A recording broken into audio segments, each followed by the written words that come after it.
Hey everyone, it's another week, so we're back with another face-to-face. I'm Keeling Fukushima from HTV, and today we're catching up with head coach of men's tennis, Joel Kusnierz. Hey coach, thanks for joining us today.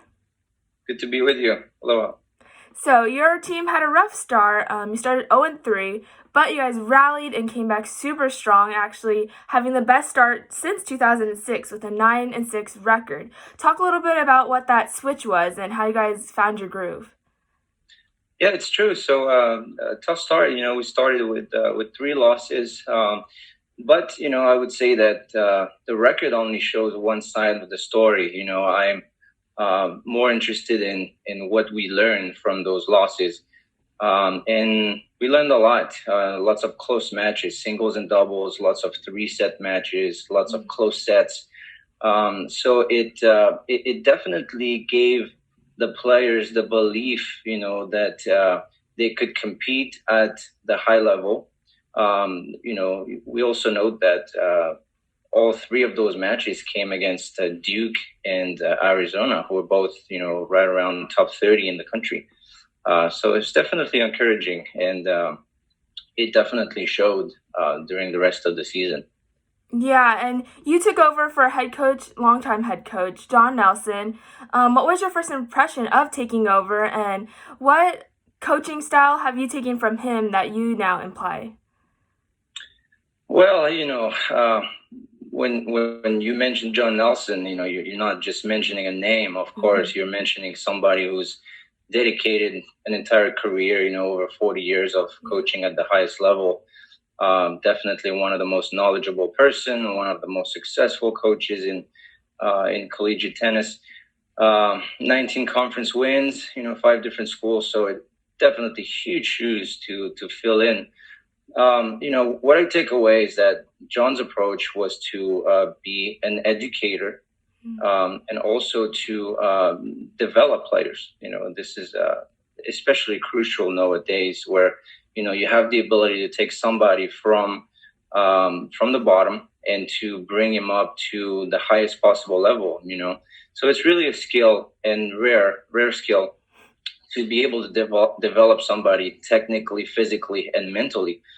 So I definitely got that approach from him. Having worked with him on the material for a little over 3 years.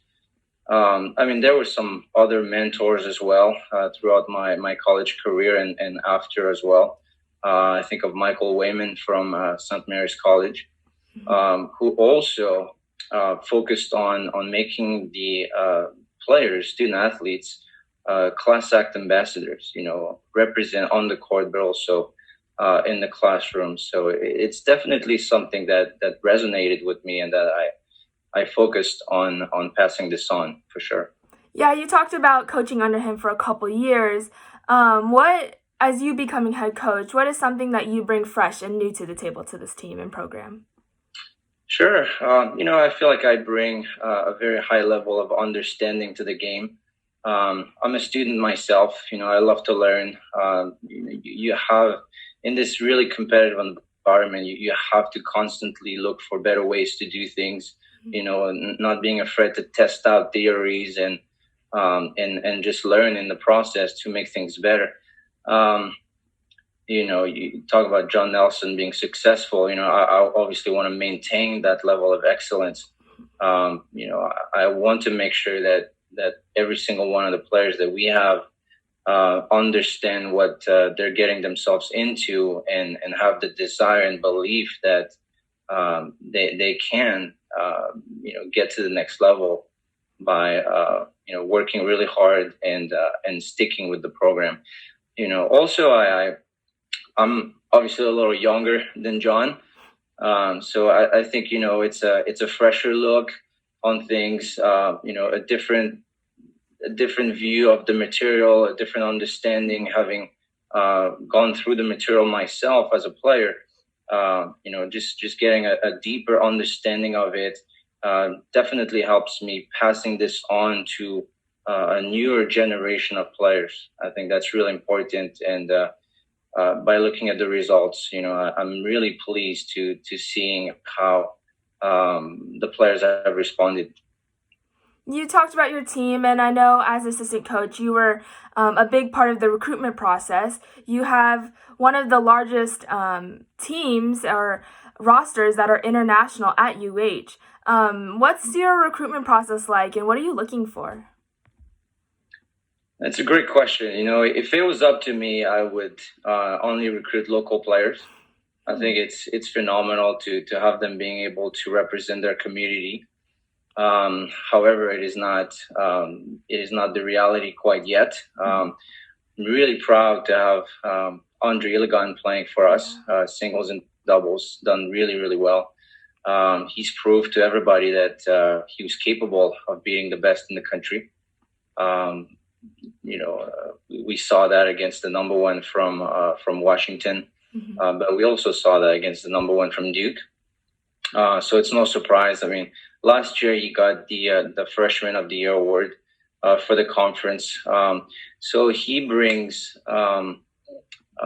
he definitely brings a higher level of commitment to the material, but also a higher set of standards that he's establishing for the newest generation of local players that are growing up here. Yeah. Seeing him showing to them that it's possible is definitely inspiring. It's true, I do have a lot of international players on the team. It's an experience, having played college myself. I do remember all those trips with a lot of different teammates from different countries, and you just learn from one another. Different personalities, but also different styles on the court. American players, play differently than European players. European players play differently than, say, players from Australia, where it's more, big serve, better net game. American players tend to focus on developing bigger weapons, and Europeans tend to have better feel, better hands. So having them work together really benefits for everybody to see different styles, and also to be able to solve those problems on the courts. Really makes them smarter players, and I believe more successful players in the end. Well, thank you so much for talking to us today, and you have such a young and talented team, and we can't wait to see what is up to come in the next season. So thank you so much for catching up with us. I'm Keeling Fukushima, that was Coach Joel, and this has been Face to Face. Go Bows! My pleasure. Thank you. Aloha. Be safe.